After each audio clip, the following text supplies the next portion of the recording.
morning, everyone, and welcome to this policy briefing on affordable cancer care.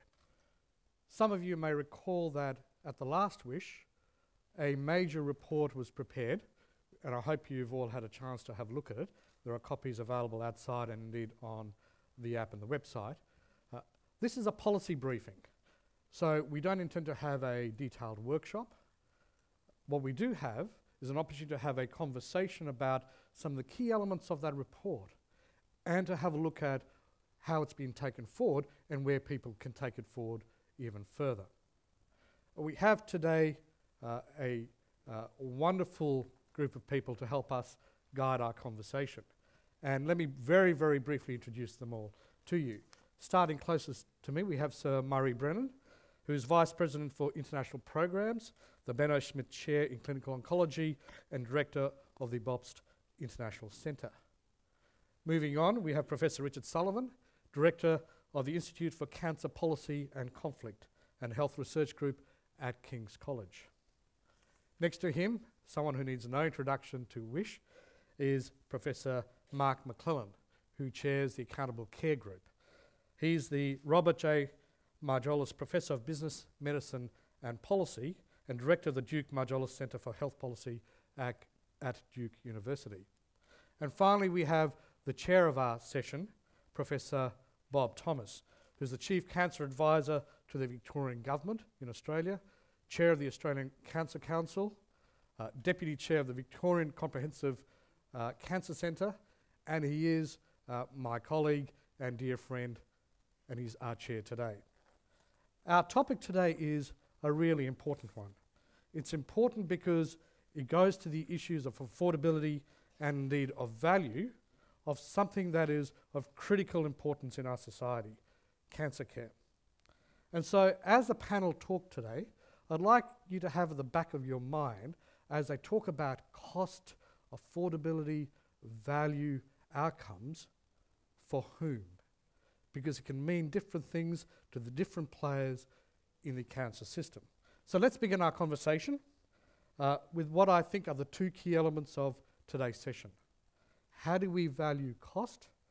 And indeed, what is the cost of value? Over to you, Bob.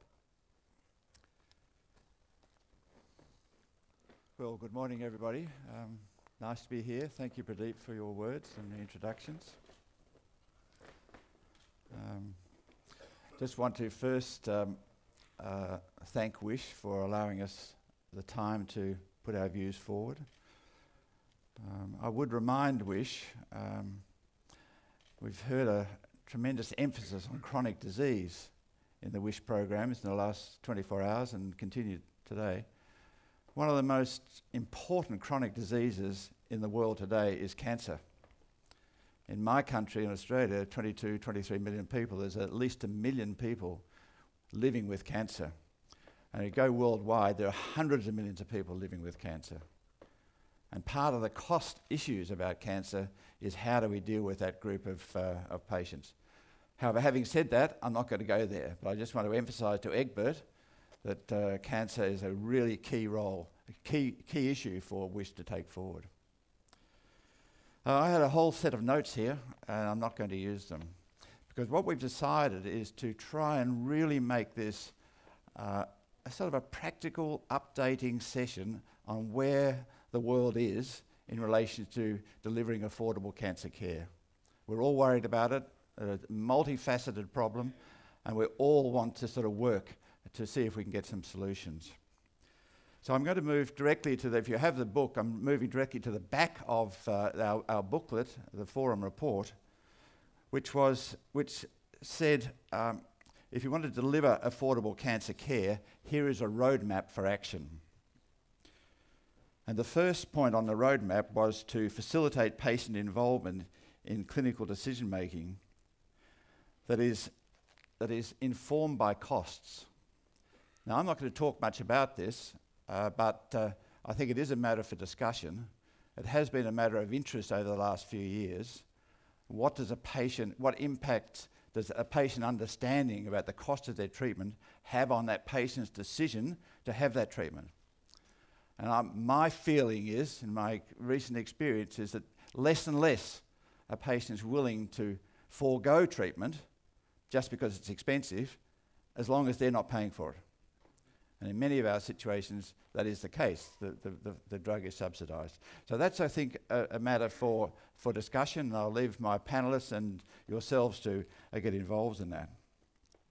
But what I really wanted to spend some time on is the second of the points in the Roadmap for Action, which was developing a consistent and uniform transit for cancer patients through adherence to cost-informed clinical pathways. I did talk about this last time. Now, clinical pathways are sort of in and sort of out. The Institute of Medicine report of a few years ago about cancer care talked about the importance of understanding the whole clinical pathway. When we talk about value, we have a value for the whole clinical pathway in relationship to the total costs. We also have value for smaller parts of the pathway. So what we tried to do, what we've done in Australia, and we talked about this in the last forum, is we've developed what we call optimal care pathways. So these are pathways which have been developed by clinicians according to a template with wide consultation. They're not guidelines for care, but they simply say this is what a patient with cancer has the right to expect as they travel along their course receiving their cancer care. But as you know, it's a complex, difficult and variable course of care for those sort of patients. Now, that's fine. We've got those optimal care pathways in place, and we've had national agreement about them. So politicians and clinicians actually like these pathways. What we wanted to do was to see whether we could get some factual basis to back up the pathways. So I want to show you just some very early results of some work we've done looking at administrative data sets to try and define whether we can define an optimal care pathway for patients using the data which we have. So we'll see the first slide. Now let me just tell you about the size of this database. There are 90,000 patients in this database. They consist of patients from 2008 to 2013 with prostate, breast and colorectal cancer. There's something like 4 million items of service. So we have I'm sure it's bicameral is the right word, but we have a system in Australia where some payments are made from the federal government and some from the state governments, but we all have data. We have data about what all those payments are, and this is the data of those payments. Now, I'll just come over a bit close to this, but I want you to sort of have a look at this. So this is just a tiny fragment of the database. This is about 50 patients, and you can see all these little items are there's some of them in the top box up there. These are the items which the government has paid for. And there might be consultations, there might be an X-ray, there might be an operation, there might be radiotherapy, there might be drugs, there might be path tests, and they're all in this database. You see there's a line down the middle of this database, and this is the time when everything comes together in making the diagnosis and starting the treatment. So we have very interesting data about what happens before this. This goes back several years, so we can show that some patients having their cancers have seen a general practitioner 150 times in the 2 years before they've had their cancer, and other patients have seen a general practitioner no times at all. So we'll need to sort of work out exactly what all that means. But more importantly for us is what happens from here on, and this is where the treatment part of the program goes. So the issue we had, the thesis we've had is that we can ask government to pay for cancer care, providing we can show that it is efficient and effective and not wasteful. So what we want to do is to try and say, is there evidence of wasteful or ineffective treatment? It's not going to come out of this so much, but is it wasteful treatment, or is the treatment pretty well all aligned? So let's have a look at the next slide. So this is actually the sum of the length of stay, which is hospital stay, for all the patients, for the patients with stage 3 cancers in 1 year following surgery. And you notice the variation that's already occurring here. So these people have had surgery and they've had chemotherapy and other treatments. And the length of stay, the median length of stay is around about 20 days. Actually, I don't think we ever knew that. We always thought that surgical patients were in a hospital about 7 to 9 days. That's the sort of median stay. But when you actually look at the data, you find they're in hospital for 20 days. And you find immense variation, some very long stayers in this time. So that's starting to look as though there are variations in the way treatment is being offered and treatment outcomes which are occurring, and there's undoubtedly cost implications of that. This relates to chemotherapy costs. So this is stage 3 cancers, and we're looking here at the sum of what we call I'm sorry. Could you go back to the previous slide? If you can do it, I can get it. I can do it. I've done it. We're looking here at the sum of chemotherapy costs and doctor's visits and pharmacy costs. And again, you can see, just looking at this, the incredible variation that is going on here. Some are having none. Now, these patients might have died quite early on in the course, and some are having very expensive treatments going out for, this is $212,000. And there are quintiles of care there, and you can see, so that this is the median at 13,000, which is about sort of what we always expected that the chemotherapy costs for a year might be, but the variations are enormous. 50% of patients having more than that median figure.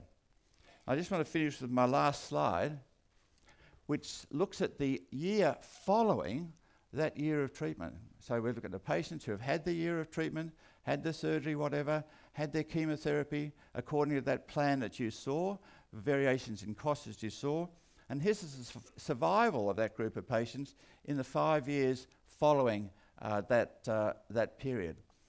And it's interesting.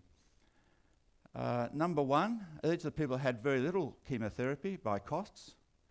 And number 5 are the people who had the most chemotherapy, the top quintile of care, of costs. The outcomes, number 5, the most, number 1, the least, have about the same outcome at the end of 5 years. Numbers 2, 3 and 4, the middle group, we might call the optimal care group, have pretty well similar outcomes, as you can see there. So we're starting to see a glimpse that we might be able to say that there is an optimal amount of chemotherapy, and that we can put a cost factor to this and say, okay, this is the amount of money which we think you should be spending on chemotherapy in patients with stage 3 colorectal cancer. So that's the last of my slides, and I'm going to finish my talk here.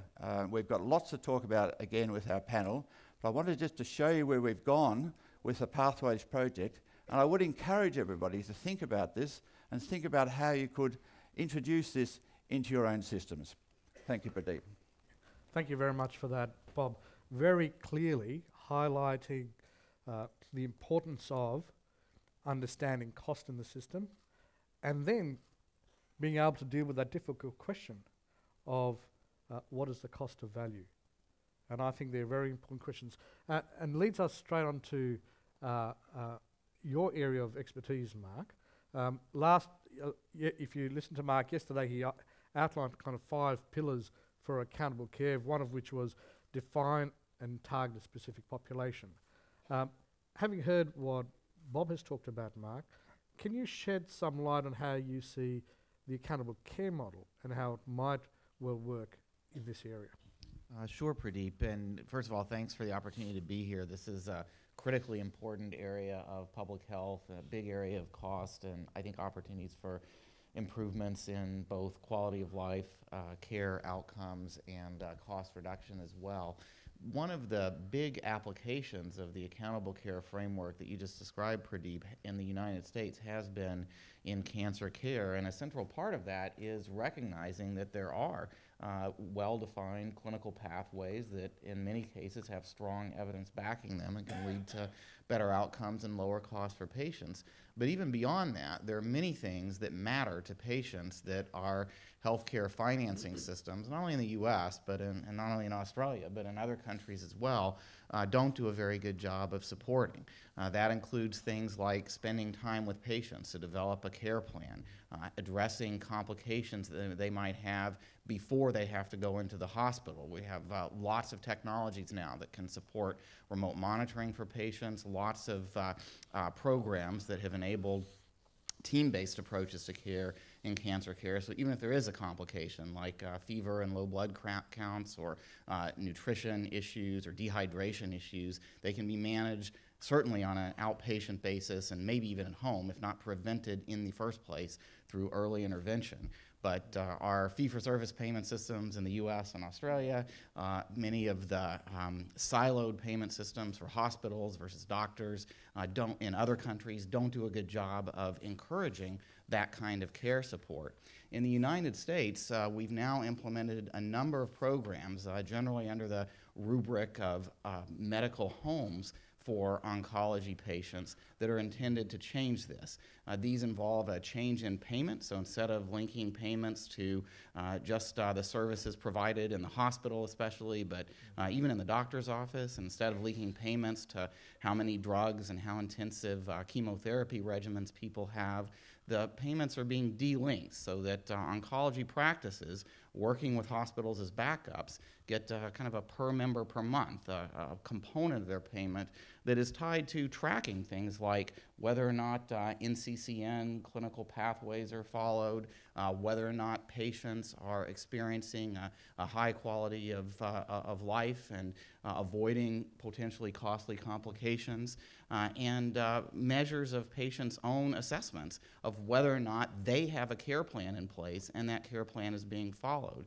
The experience from these programs is still early, but in private insurers in the United States like United Healthcare and Anthem, they found significant reductions in costs, significant improvements in quality, and by the way, this doesn't mean following the clinical pathways 100% of the time. They're kind of aiming for 70, 80%, but there is a lot of variation there, and in many cases, patients aren't even getting that, as well as having high rates and high variations of preventable complications. So I think there is some real potential, not only to identify the kinds of problems, Bob, that you were describing, but actually to set up systems of care backed by payments and other policy reforms that do something about it.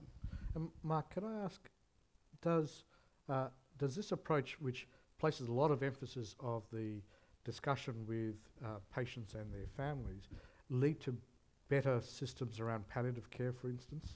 Yeah, that is an area where, as you could do the same kind of chart, Bob, that you showed earlier, showing variations in the use of palliative care in the U.S.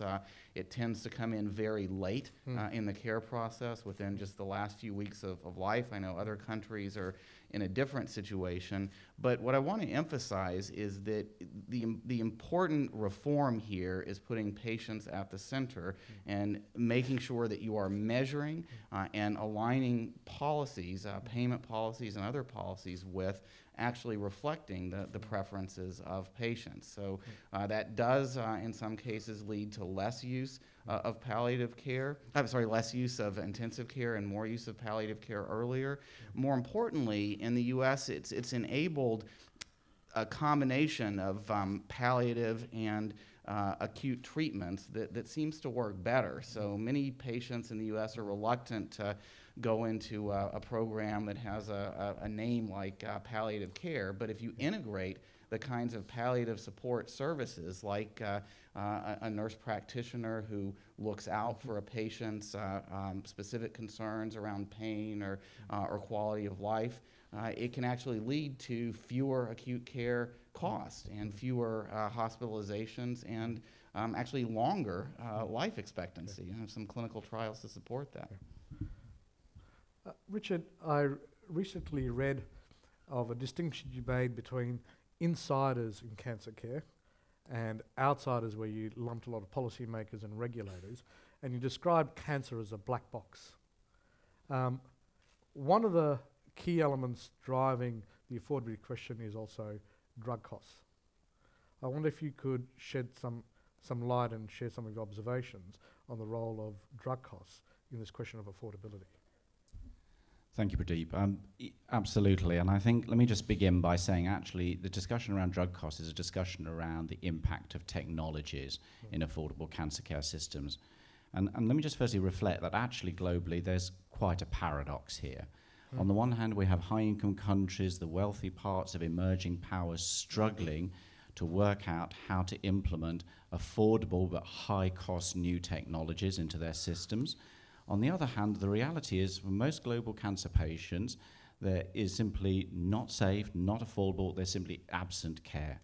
And if, we did the work in the Lancet Oncology Commission on Global Cancer Surgery and essentially found 3/4 of patients globally do not have access to safe, affordable, or timely surgery. And that is a reality in a sense, and we have to remember that when we're talking about technologies and innovation and the impact. But there's absolutely no doubt when you look at the impact of technologies in affordable cancer care systems, it is massively stressing things. And this gets into some very difficult and some very complicated discussions. The first is the overall cost of cancer. What are we paying and what are we getting out in terms of the values for our systems? And the reality is here that there is actually no relationship between the amount of money we specifically spend on the direct cancer care costs and the outcomes we get. That is empirical evidence. There's a very good reason for that because, of course, outcomes are composite endpoints of lots of different things. You have to present with an early enough stage if it's a curative cancer. You have to have access to good surgery, radiotherapy, multimodal. It's not simply a matter of putting money into the system here. And I think there's an intrinsic value problem here because in many cases we spend a great deal of money on cancer care and we don't see the improvements in overall outcomes. Why? Because our systems are fragmented, because the organisation and structure of care is poor, because quality systems are not being adhered to. There is absolutely no point, let me give an example in lung cancer here, in giving people highly expensive immuno-oncology if your surgery is essentially rubbish. In other words, you're getting R1 resections, you're leaving macroscopic disease in there. It's utterly pointless. But these are the sort of problems of the intrinsic value of systems. And Pradeep, you asked me specifically about cancer drugs. So this is we get into some fascinating territory here. Reality is what we've seen, and this is work from Peter Back and from Jeff Peppercorn of the US and many others, is year on year since 1990, cancer medicines have increased in price by around 10 to 12% per annum, irrespective of what value they're actually delivering. And I'm coming on to the value point in a minute in terms of outcome improvements. The reality is the new cancer medicines now are some of the most expensive commodities on the planet.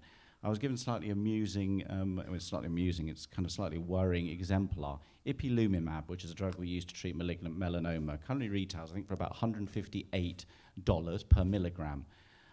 Gold retails at $38 per gram. Okay, so that is what we're talking about in the difference here. But of course, payment, first of all, there's a question of intrinsic affordability of paying for this. But the reality there is, if you step away, the question is, have these drugs, the new ones coming through, really delivered clinically meaningful benefit? Now, for that, there's been some fantastic work, firstly by ASCO, and secondly by the European Society for Medical Oncology, developing new frameworks to look at clinically meaningful benefit. Publication that came out very recently from Chris Booth in Canada and others has shown that if you go and analyze these new cancer drugs, all of which have got marketing authorizations over the last 5 years, 71% of these drugs, by these particular scales, do not add clinically meaningful benefit. They have been given marketing authorizations by the FDA and the EMA, but according to a very large validated cohort of expert medical oncologists, they are not adding significantly in terms of clinically meaningful outcomes. And we're not even talking about the cost here. And it's not to say drugs aren't important here, and I want to make that very, very clear. Drugs cure cancer. Drugs are essential for hemato-oncology, for childhood leukemias. We're in desperate need for new medicines for treating metastatic disease. The point here is actually developing medicines which deliver clinically meaningful benefit at a cost which countries can afford. And at the moment, in my view, is the value equation is crashing. So Richard, I think the earlier study you refer to, I think, outlines that drug costs here have been rising at around $8,500 a year. This is their 10% year increase. And you're telling us that the value you get from that is negligible, very small. How do we tolerate that in our systems? I mean, that goes to the fundamental question here about affordability. How do we tolerate that in our systems? And perhaps, Mark, you could then comment on, in your bundled payments kind of system, is there a way to constrain then the growth of these costs using an accountable care type model? Sure. Just to pick up on some of these comments, Peter Bach and others have also studied this topic, and just as in many of the other areas of cancer care we've been discussing today, there is evidence of just a very wide variation in the value of treatment. Some drugs for some indications, very good deals, worthwhile, but others, such as some of the ones that we've been talking about this morning, seem to have very high prices relative to the value that they're delivering. I personally would like to see more of a push towards value-based payment for cancer drugs to reflect this. We've had a lot of a push towards value-based payment in other areas, such as the oncology care models that I was describing earlier.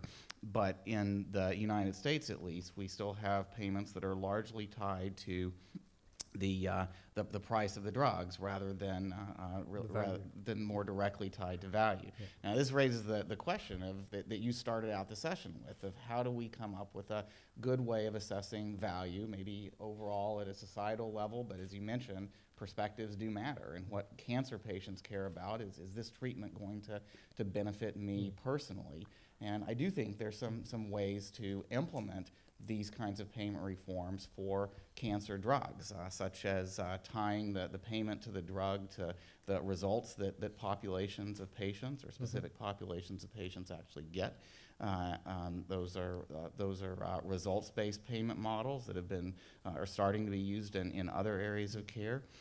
Peter Bach has talked about models that would tie the evidence on a cancer drug to its payment for specific indications based on the clinical evidence available. And those are steps that could put cancer drugs more in this same framework that we've been talking about across the board. We're seeing big variations in the value of treatments being delivered, whether it's surgery or hospital care or the like. If we do more to address that problem, I think that could really help solve the access problems that we've been hearing about this morning as well. So, Murray, you're extremely experienced in this area. Are we chasing a pipe dream here? Is variation just something we have to live with? High drug costs, something we have to live with as the price to pay for research and the cost of clinical trials? Where do you stand on this question? Well, let me see if I can encapsulate the problem and then give you a solution.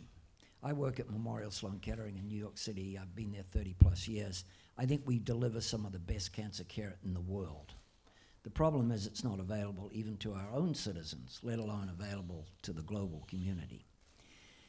And then we decide we're a research institute, and we've just, a year ago, we put in $50 million of philanthropic care to analyze 20,000 cancer patients and their tumors with a 480 gene array as part of our mission to make progress.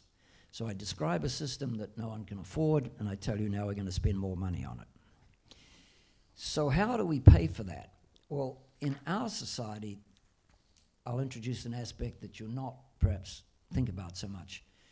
First of all, we have to stop making diagnoses that are irrelevant. We overdiagnose in the United States. Once we've overdiagnosed, we then overinvestigate. Once we've overinvestigated, then we overtreat, or we treat for minimal benefit. We could pay for that investment if we stopped doing that, and we've begun to do so. Not every thyroid cancer needs to come out, not every prostate cancer. The enigma of ductal carcinoma in situ, we've begun to do that. But the good news is that it's conceivable, more than conceivable, that what I talked to you about research, in the sense of molecular diagnosis or molecular screening, will be able to move that figure back to where we don't do all of those things. And that's a very attractive thing. Now, we all focus on this personalized medicine, but you might like to link that to safety. What is the least safe thing to do? It's to treat a patient with anything when they don't need it. We have to start, and it's very courageous, to challenge the concept of the randomized trial. That's what I was taught to do, that's what I've done. The problem is we take randomized controlled trials in the United States, and as soon as they have a 10% difference, we say that's standard of care. That's absurd. Randomized control trials only apply to the population that enters them, not to the disease that they enter. And that's one of the great attractions of molecular diagnosis. We don't treat tumors organ-specifically anymore. We treat them pathway-specific or molecular diagnosis-specific or surface antigen-specific. So on the one hand, we're telling you spend more, but the only way we'll be able to afford that is to stop doing what's ineffective. The only way we can be safe is to stop hurting people, and then we might have a program that could go globally. Well, that's a few sacred cows being challenged there. Perhaps this is a good segue to some questions from everyone to start the conversation with everyone in the room. There are some microphones around, so please put your hand up and state your name and your question clearly. And also don't forget you can send questions through electronically, which I can receive on the iPad. So let's open that up for some questions.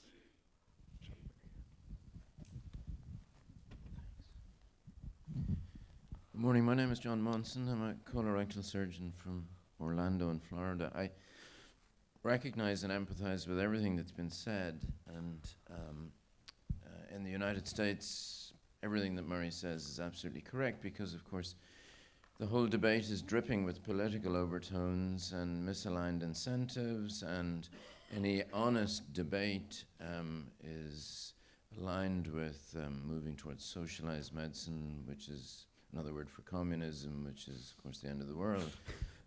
But one of the things that has struck me recently, which I think is fascinating, anybody who lives in the United States is well used to TV ads for Humira and Remicade and things like that.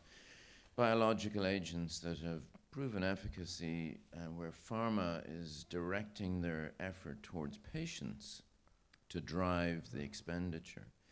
And for those agents, there's very good evidence for benefit. But fascinatingly is this Bristol-Myers push for the most spectacularly specific and narrow indication for non-small cell lung cancer that has failed to respond to platinum-based therapy with certain biomarkers, etc. It's incredibly specific. But of course, it's enormously expensive and has very little benefit. So I guess my question is, a panel of esteemed people sitting around, all of whom know what the issue is, and as we're sitting here, pharma is saying, well, forget all of that because you guys are the problem. We're going to get the patients to drive this regardless of what you think. How do we deal with that? Of course, by the way, they say if you can't afford it, we'll pay for it, knowing that they're only going to pay for a tiny little bit just for fun. So can I open that to someone on the panel here? Do you want to start, or it looks like you want to say something, but I'll yeah, why don't you go first and I'll follow up. First of all, of course, it's about time we started to tell the truth, isn't it? That would be a good start.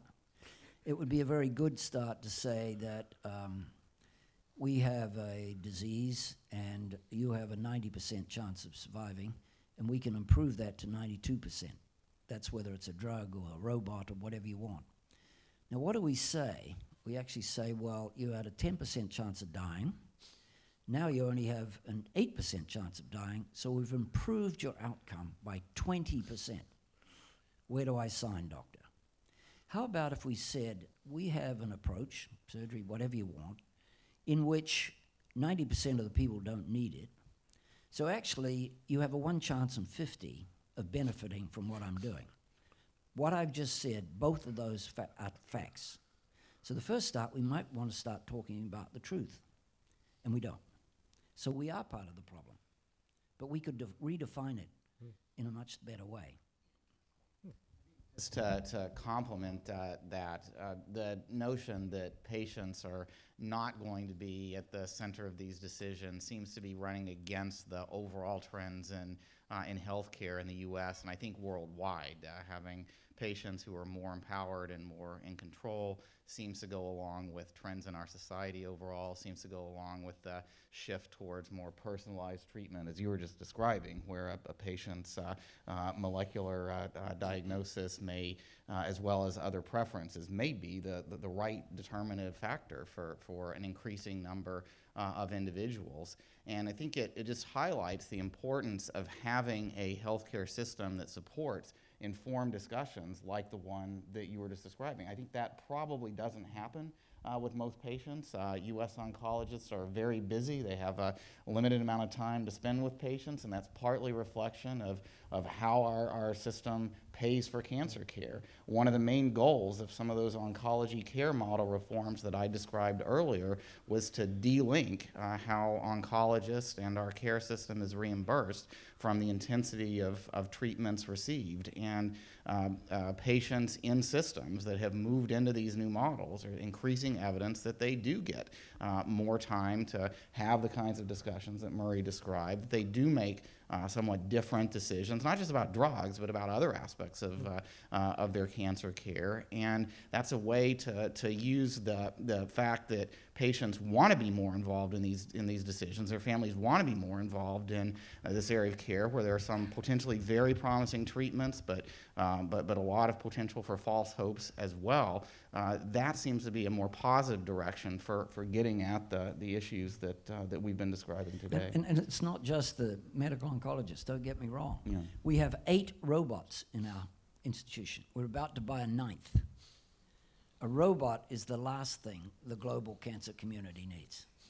They don't have access to surgery, and yet the visitors that come to us from often underprivileged companies come to watch the robot. Very quick, I'm just going to say, I'm going to take diametrically opposed view to this, actually. I like the idea of behavioral nudge and the getting patients involved, but I think the hard reality is if you want to control costs and do it quickly, and I mean the next 5 years, you have to take a Leviathan approach to the system. And if you're not prepared to do that, sadly what I see is a lot of this is down the line, is the system going over a tip point, breaking, and then in a stochastic way reorganizing itself in an unmanaged way. But all right, let me take a few questions. We've got one here, gentleman there. Sorry, you were third, and then we'll go to gentleman there fourth. Please. My name is Max Cobbins. I'm by training a pediatric oncologist. And I'm a Dutch Canadian working in the U.S. And actually I've worked in France as well. And you had options and you the point that I wanted to make is that pediatric oncology is reimbursed in a very different way, and there's tons of time. The majority of patients are in clinical trials, and the standard of care is participating in clinical trials. So I do think that there's a learning to be made out of a system that looks at patients cancer patients in a completely different way. Yeah, true. Yeah, well, we might. Please, sir. Thank you so much. To be honest with you, I'm Dr. Francis Kitty, Deputy Minister of Health and Chief Medical Officer of Liberia. I quietly sat here and saw the humanity you've brought towards how we address innovative way of treating cancer, and not at the expense of the patient, but to think outside of the box and make it easier for the patients. Let's take, for instance, you were in a developing country like Liberia, where you don't have a single oncologist, you have no one. And you have a huge amount of your females coming down with full-blown cervical cancer every day. And you have your female coming with breast cancer every day. How will you approach that? How will you work in my situation if you were in my situation? Thank you. Okay. Richard, do you want to? I would invest in HPV vaccines.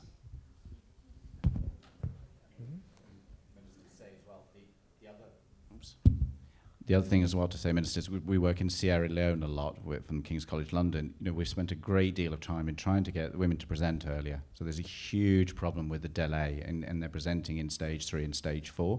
Couldn't agree more with Murray, but also training surgeons. Absolutely massive lack of surgical capacity in both gynecology and general surgery in your countries that I think needs to be upskilled. Absolutely first and foremost. So there's a gentleman there. Joseph Probst from Austrian Social Security. There were quite a few really rethinkable aspects. I would like to add one more. Do you think that the pricing of the drugs is fair? And I think the aspect of value-based pricing goes in the totally wrong direction. Nobody is talking about the cost. And when actually pharmaceutical companies are talking about R&D, it's expensive. Yeah. But if you look at the profits are the 10, 20, 100, and 1,000-fold of R&D at the end. So what I think we have to do is to rethink the regulations that give them that monopolistic situation. So that's an additional aspect too. You want to make a quick comment and we'll go to another question? You can fix that. We can't fix it. We work in a completely dysfunctional society where the number is not cost, it's charge. We maximize charge to maximize reimbursement.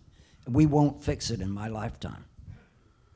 I'm not sure about that. I think there are some steps in the direction of fixing it, but maybe it's just a different of views. I'm closer to the end than he is. We'll work on that too.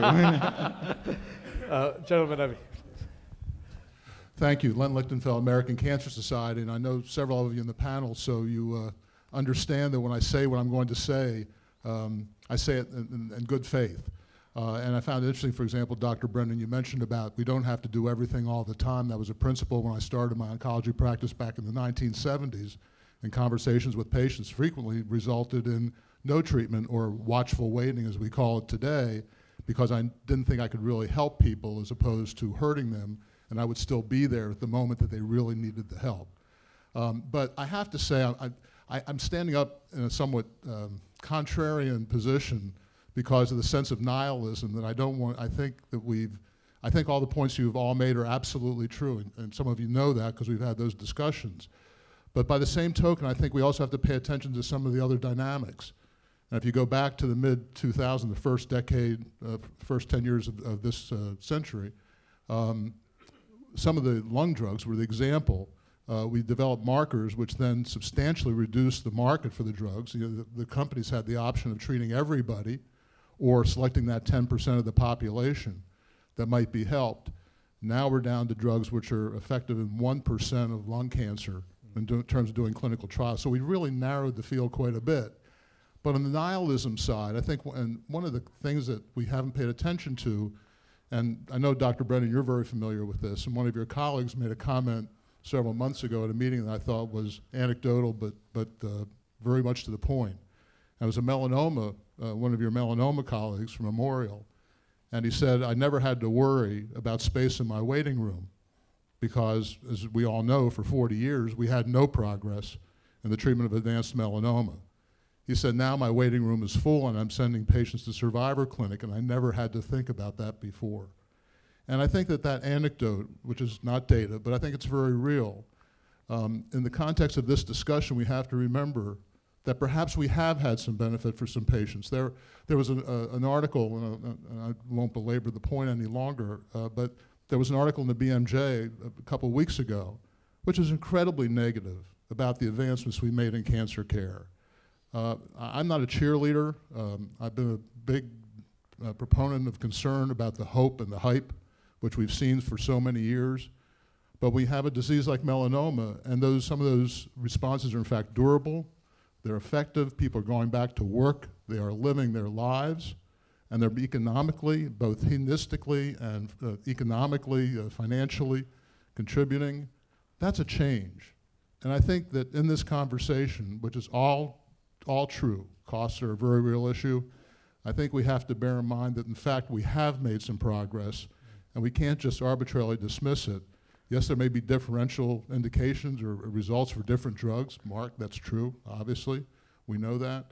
But at some level, we are making some changes that do have benefit. And I would hate to leave this room thinking that everything is not, that there's been no suggestion of success with some of the work that we've done. Thank you. If that's how we came across, then we didn't do our job. Most of us have spent our entire lifetime trying to make a difference. And that we have made a difference. We just invested $50 million just to identify a few patients who have a specific driver mutation with a specific drug that will probably cure them.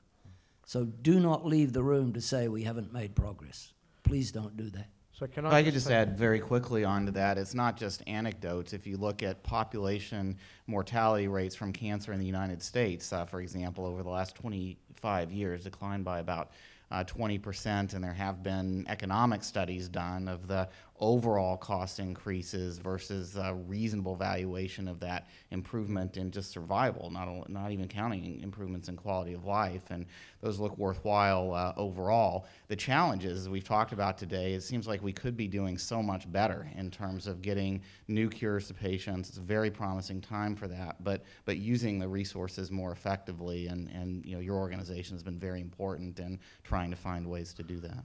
We have 1 minute to wrap up, so very quick question from you, Mary, and I'll ask Bob to finish up. I was thinking of unintended consequences of this discussion. I must admit, with all due respect to the esteemed panel, I found the report disappointing because it was how to deliver unaffordable cancer care rather than affordable cancer care. And I'm just wondering whether the problems of developed countries and the fact that we don't actually know how much it costs, I fully agree, we just know how much we can charge for things. And if I were a Minister of Health in a developing country, I would walk away from here saying, don't invest in cancer. And yet, WHO, and we've been all working for countries to develop cancer control plans and invest in cancer care. So I hope that the next iteration of the report will be how we can actually deliver affordable cancer care. Richard did the Lancet Oncology Cancer Surgery Commission. We did Lancet Oncology Radiotherapy Commission. We actually shown with Rifat Tattoon from Harvard that investing in radiotherapy, which we never thought is an affordable thing, is actually produces economic benefit to the country by saving lives and contributing to cancer care. And I think we need to change the conversation and start saying how we can do that. So I was just wondering whether you can comment of how we can do it so the cancer care is affordable. Yeah. There are radically different new models, though. For my minister from Liberia, these are double burden disease societies. The systems are very different. The demography of patients moving across pathways. It is a completely different conversation from the high-income, affordable cancer care pathways. And these are the very different models that need to be developed. So I totally agree. This is a good time to wrap up, especially given the keynote speakers, Larry Summers, who's going to bring a very strong economic focus to this. But what I think's happened in this discussion is a lot of light is being shed as a result of this paper and the discussion about the various elements of cancer care. And so, Bob, I might ask you to wrap up the session with a brief comment. Okay, thanks, Pradeep. So I think it's been a wonderful session, and it's been a wonderful interaction. And I think what we've seen is the complexities of this issue. Mary, you're absolutely right. We started out thinking about delivering affordable cancer care for the world, but we always get caught up into the issues about the high-resource countries. I would just say one thing, that I do believe that a clinical pathway analysis, even in low-resource countries like Liberia, is of value, because I think one of the issues in those countries is this really lack of information about what's really going on all the way down the track. And so I would encourage a sort of an approach in that direction, and in other fora we are talking about this. I think there's a number of really interesting things that have happened in the last couple of years. I do think there's been huge value and huge improvement in cancer care. When Murray and I started out, the colorectal cancer mortality after surgery was probably 10%, and now it's about 0.5%. So in every way there's been improvements, and patients are having a much better time than they were in the past. And they are still getting excellent results. My daughter-in-law's father is still alive in Germany, having had advanced lung cancer at least 2 or 3 years ago. And he had pleural effusions, and I thought he would be gone within a couple of months, and he's still with us. So this is happening. But the issue for us is, I think, the total cost commitment to cancer care. And we have to do something to make sure that we are minimising that total cost in such a way that it is affordable into the future. I do think the drugs are a real issue. See, we talked about the smart drugs, but I don't know much about drugs, but I looked at the total cost of drugs and in Australia, cancer drugs being sent to Australia, and one of the top drugs is 5-fluorouracil. Now, 5-fluorouracil has been around for so many years, you would have thought it'd be like buying a bottle of water, but it's incredibly expensive. So there are things to be done about competition and managing and generics and things like that, I think, in terms of drug costing. And I think finally, as an old clinician, I do think the standard of care, what patients can expect, and making sure patients are in the right place to get the right treatment in either a low-resource country or in a high-resource country is a really important matter for us to get right. So thank you all very, very much for coming along, and we'll look forward to an ongoing program.